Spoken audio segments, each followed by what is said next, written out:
Part 1. Pengenalan. Teori ini adalah berkenaan dengan pengkajian berkenaan dengan aktor interpersonal yang mempunyai pengaruh ke atas sikap dan tingkah laku seseorang manusia itu, serta teori ini kadang-kadang disebut sebagai penjelasan mikro. Sebabnya adalah kerana teori ini menumpukan pada tetapan dan situasi sosial yang lebih kecil dan bukannya kepada pemboleh ubah yang disebut makro, iaitu pemboleh ubah yang lebih besar dan berstruktur. Teori ini adalah berbeza daripada teori individualistik yang menyebut bahawa punca sesuatu jenayah tidak dicari dalam seseorang individu, atau dalam erti kata lain punca jenayah berlaku tidak merujuk kepada jenis orang yang melakukan jenayah. Ini kerana teori ini memegang adain tertentu dan cenderung untuk memisahkannya dengan teori delinkuensi yang lain. Bentuk penjelasan ringkas teori yang pertama adalah tingkah laku itu adalah sesuatu yang seseorang manusia pelajari dalam kehidupan dan bukannya diwarisi secara biologi. Kedua adalah tingkah laku yang dipelajari oleh manusia adalah melalui persekitaran sosialnya, di mana pembelajaran sikap dan tingkah laku dalam kehidupan manusia itu berlaku lebih banyak melalui interaksi dengan orang lain dalam persekitarannya yang rapat serta interpersonal melalui media massa yang tidak bersifat pribadi. Yang ketiga adalah teori ini merujuk kepada perhatian itu harusnya ditumpukan kepada apa yang dilakukan oleh seseorang individu itu dan bukannya terhadap keadaan individu pada ketika itu. Part 2. Teori Persatuan Pembezaan. Teori persatuan pembezaan ini awalnya telah dibangunkan oleh Edwin H. Sutherland yang merupakan ahli sosiologis dari Amerika beberapa dekad yang lalu, iaitu pada tahun 1939. Teori ini kadang-kadang dirujuk sebagai penjelasan kepada hubungan rakan sebaya ataupun kumpulan rakan sebaya. Terdapat 9 proposisi dalam teori ini, iaitu proposisi yang pertama adalah jenayah dipelajari.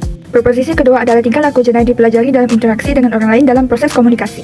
Proposisi ketiga pula bahagian utama pembelajaran tingkah laku jenayah berlaku dalam kumpulan pribadi yang intim. Proposisi keempat pula adalah apabila tingkah laku jenayah dipelajari, pembelajaran merangkumi proposisi 1 yang ada kalanya rumit tapi ada kalanya mudah serta merangkumi proposisi 2, iaitu arah motif, dorongan, rasionalisasi dan sikap tingkah laku jenayah dilakukan dalam interaksi. Proposisi 5 pula adalah arah khusus motif dan dorongan dipelajari taklifan kod undang-undang sebagai menguntungkan atau tidak menguntungkan.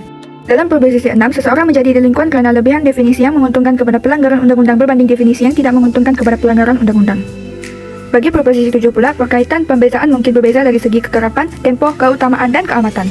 Proposisi 8 pula, proses pembelajaran tingkah laku jenayah melalui persatuan dengan corak jenayah dan anti jenayah melibatkan semua mekanisme yang terlibat dalam mana-mana pembelajaran lain.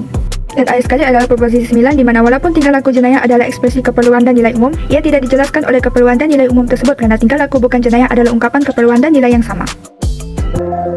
Part 3. Nota pendedahan keganasan di media.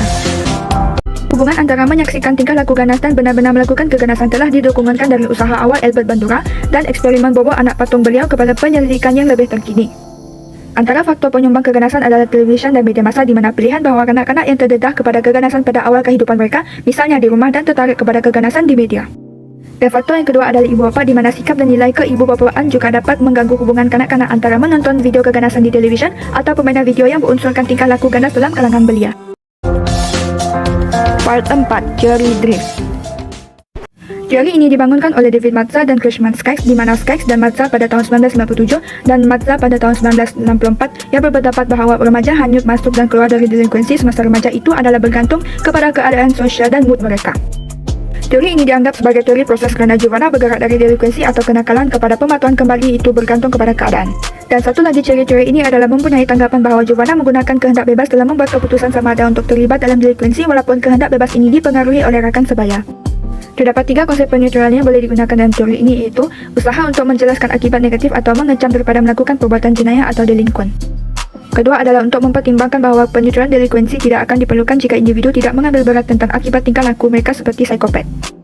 Dan yang ketiga adalah membantu untuk membuat diterima atau membetulkan apa yang sebaliknya dianggap sebagai perbuatan salah di pihak Giovanna.